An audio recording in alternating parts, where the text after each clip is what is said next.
it's Ashley again, and welcome to my YouTube channel, He Restores Me.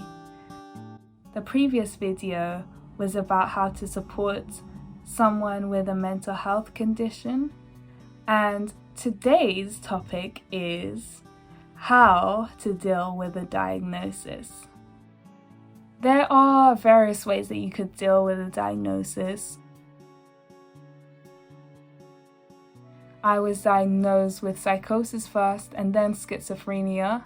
That was quite a lot to take in because I felt like the diagnosis of schizophrenia meant that I was struggling a lot. I was failing at something, I wasn't practicing the right coping mechanisms, but that wasn't true. In fact, ever since then, I felt even better.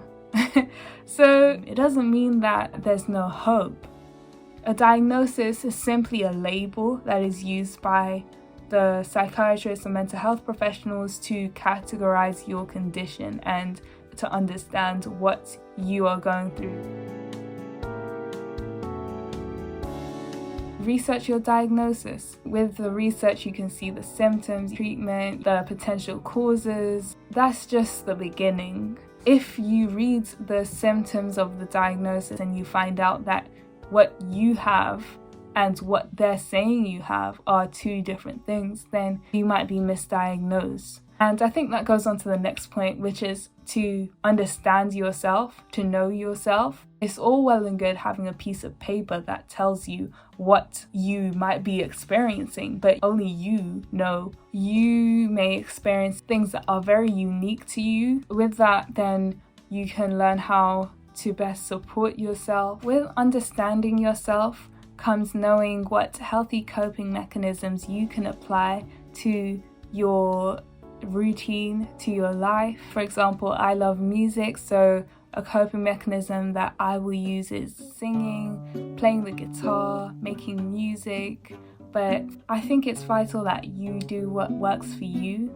The same goes for limitations and strengths. We all have different strengths and limitations.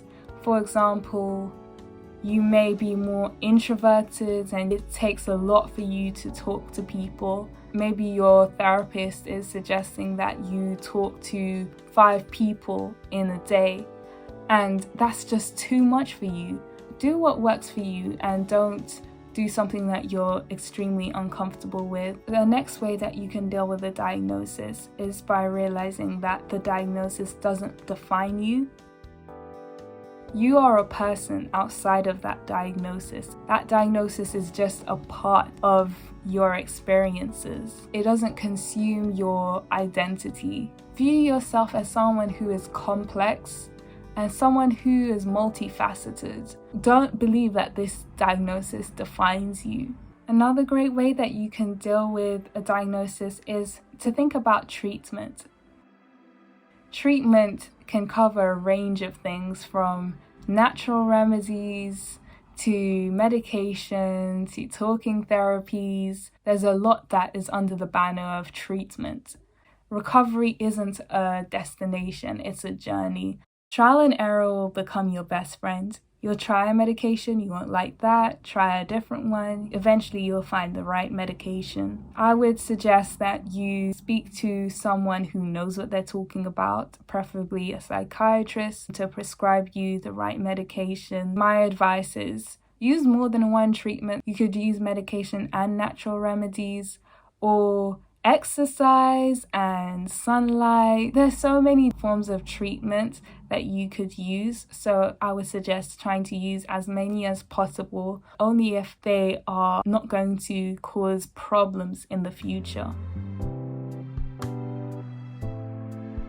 Talk about your mental state. Don't keep it all in. You may feel a range of emotions when you first get diagnosed. I remember I talked to a friend who I could confide in, and I told her how I was feeling about the diagnosis of schizophrenia. I did not like the fact that I was diagnosed with it. I was fortunate enough that the person who I talked to worked in the mental health field, so they could give me some sound advice. Talk to someone who you trust. You may be surprised and realize that they're going through something similar, or they know someone who's going through something similar. Sometimes talking to someone about how you're feeling involves writing a blog. Sometimes it involves making a video blog, like me, or speaking to a professional via talking therapies. There's so many ways that you can share your story instead of bottling it in. You might be surprised that someone else is feeling the same way. I hope these tips were helpful. Please let me know if there's anything else that I missed out. I hope you have a good week and see you next week, hopefully. Bye.